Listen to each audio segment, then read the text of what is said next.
महाराष्ट्राची सरकार स्थापना हा एक खेळखंडोबा होऊन बसलेला आहे. म्हणजे कळत नाही की या राज्यामध्ये आपल्याला नक्की काय चाललं. इतकं मोठं राज्य, इतकं प्रचंड बहुमत या लोकांना मिळालेलं आहे. मुख्यमंत्री कोण हे ठरलेलं आहे, कोण होणार, तरी मुख्यमंत्री पदासाठी काटेकी टक्कर असल्याचे चित्र निर्माण झालेलं आहे. एक मुख्यमंत्री, दोन उपमुख्यमंत्री की आणखीन कोणाला वाढवतायत हा त्यांचा प्रश्न. पण या निमित्तानं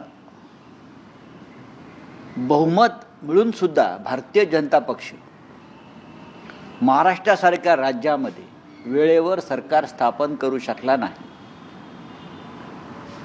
अंतर्गत कुरबुरी असतील, त्यांच्या मित्रपक्षांच्या अंतर्गत कुरबुरी असतील, अनेक गोष्टीमुळे